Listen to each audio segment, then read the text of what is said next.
मित्रहो, सध्या कुठलीही निवडणूक नसली तरी महाराष्ट्रातील पुढच्या निवडणुका आतापासूनच संशयाच्या वादळामध्ये गुरफटू लागलेल्या आहेत. मतदार यादीतली बोगस नावं हटवणं, मतदारांचे अचूक पत्ते तपासणं, दुबार नोंदणी रोखणं यासाठी केंद्र सरकारनं SIR योजना सुरू केलेल्या आहे.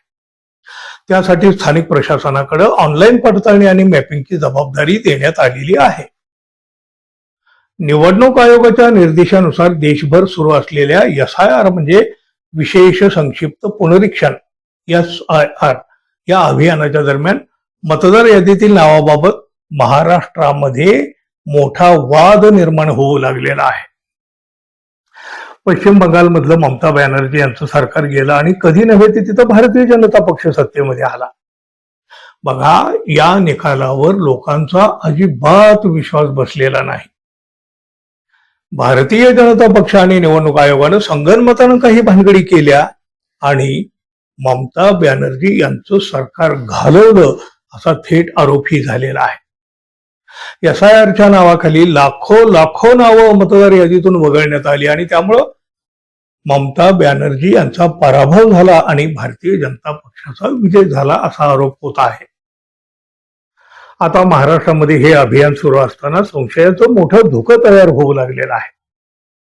संपूर्ण मतदार पुनरीक्षण प्रक्रियेच्याच विश्वासार्हतेवर गंभीर प्रश्नचिन्ह निर्माण झालेलं आहे.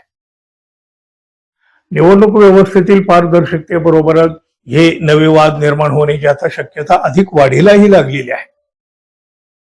यापूर्वी नवी मुंबईतल्या ऐरोली आणि बेलापूर विधानसभा मतदारसंघांमध्ये ऑनलाईन मॅपिंग प्रक्रियेच्या दरम्यान कथित अनियमिततेचे आरोप समोर आलेले होते. त्यानंतर आता मतदार यादीतील नावं वगळली जात असल्याच्या तक्रारीमुळं हे SIR अभियानाच्या पारदर्शकतेवर प्रश्न उपस्थित झाला. मुंबईतला वाद समोर आलेला असताना, त्याची मोठी चर्चा सुरू असताना अमरावती मधून सुद्धा अशाच प्रकारचे गंभीर आरोप होऊ लागले आहेत.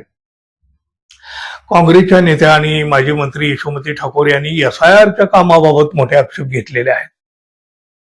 मतदार यादीतून नागरिकांची नावं परस्पर वगळली जात असल्याचा आरोप या काँग्रेसच्या नेत्या यशोमती ठाकूर यांनी केलेला आहे.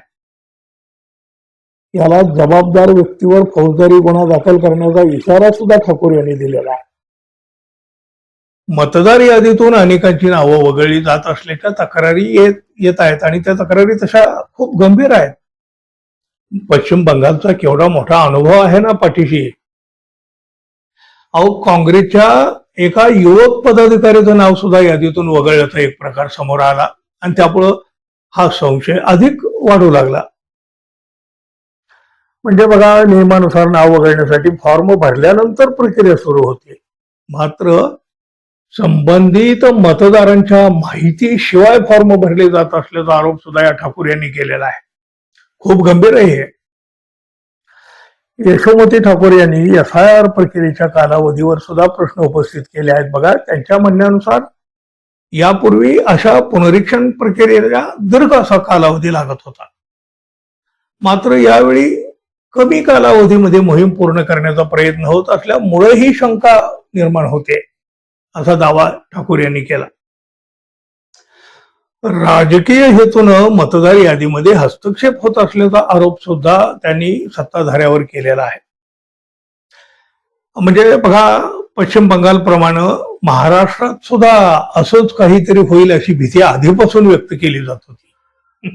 ज्याची भीती होती तेच आता घडू लागला आहे की काय असा प्रश्न सुद्धा यामुळे उपस्थित झाला. निवडणूक आयोग यावर काय खुलासा करतोय ते पाहावं लागेल, पण तुमचा आमचा एकमेव मताचा सर्वात मोठा अधिकार सुद्धा आपल्यापासून अशाच पद्धतीनं हिरावून घेतला जातोय की काय ही सुद्धा भीती आपल्या मनावर येणं हे स्वाभाविक आहे. ही भीती वाटणं साहजिक आहे. पाहूया आता निवडणूक आयोग पुढच्या काय सांगतो, काय त्याच्यावर खुलासा करतोय ते. मित्रांनो, धन्यवाद. पुन्हा भेटू. नमस्कार.